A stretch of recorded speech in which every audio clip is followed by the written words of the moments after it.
unlucky mummy and the Titanic disaster. One of the most fascinating claims about the unlucky mummy was that it was responsible for sinking the Titanic.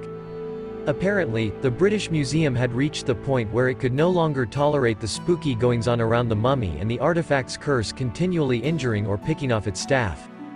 The decision was made to try to offload the mummy, and an American collector agreed to buy Amen-Ra.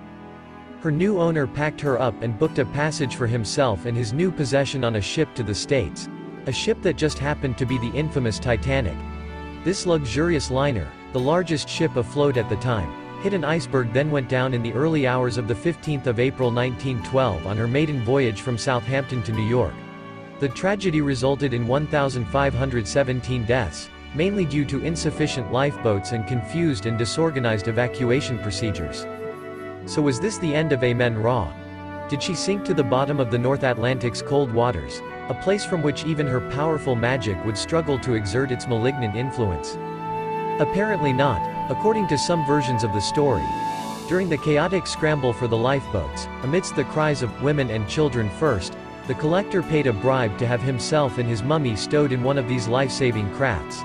After bobbing on the nighttime waves, Amen-Ra, along with the surviving passengers, was rescued by a ship named the Carpathia and completed her journey to the New York. Inevitably, however, the unlucky mummy was soon causing mayhem and misery at the home of its American owner, so he decided to send her back to Britain. This, for some reason, was done via Canada, aboard a liner called the Empress of Ireland. After setting out from Quebec City, the Empress collided with a Norwegian coal ship on the 29th of May 1914 on the St. Lawrence River. The Empress sank so quickly there was only time to launch 7 of her 40 lifeboats, and 840 people went down with the vessel to a watery doom. Amen-Ra, perhaps unsurprisingly, avoided this fate and ended up being placed on yet another liner, the Lusitania.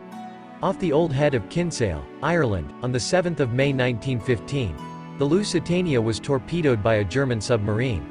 Almost 1,200 died, and this time, it said, Amen-Ra sank with them. A different version of the legend states Amen-Ra did indeed go down with the Titanic, and that she'll curse anybody who dares disturb her undersea tomb. Dark mutterings of this hex were supposedly heard among the crew on a failed 1980 expedition to locate the Titanic's wreck.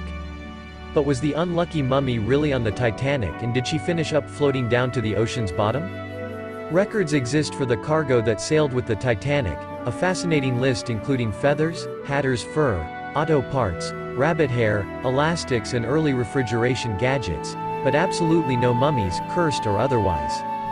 The best evidence, however, that Amen-Ra didn't end up in the chilly Atlantic depths is the fact you can still see her today, secure and dry, in a glass display case in the Egyptian section of the British Museum.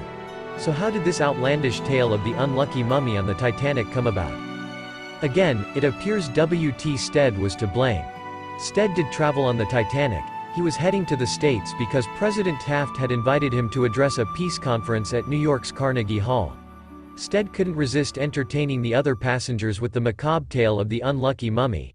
He's said to have begun his narrative during an 11-course dinner party on Friday the 12th of April and to have drawn it out until after midnight as his listeners sat riveted. On the night the iceberg struck, however, Stead had retired to bed early at 10:30 p.m. Witnesses observed him helping women and children into the lifeboats and, in an act typical of his courage, generosity and humanity, giving his life jacket to another passenger.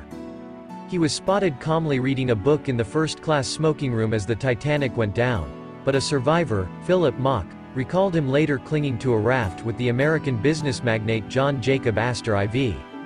Their feet became frozen, Mock said, and they were compelled to release their hold.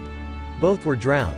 Spookily, Stead had written an article in 1886 and a story in 1892 about the calamities that could result from ships having insufficient lifeboats and hitting icebergs.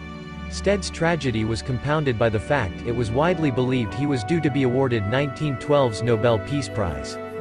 The notion the unlucky mummy was on the Titanic appears to have come about from an article published in the New York World a few days after the ship's sinking. The article contained an interview with a survivor, one Frederick Kimber Seward, who mentioned Stead telling his creepy story. It seems that, over time, the accounts of Stead's presence on the Titanic and the story he narrated morphed into a belief that Amen-Ra herself had traveled on the vessel.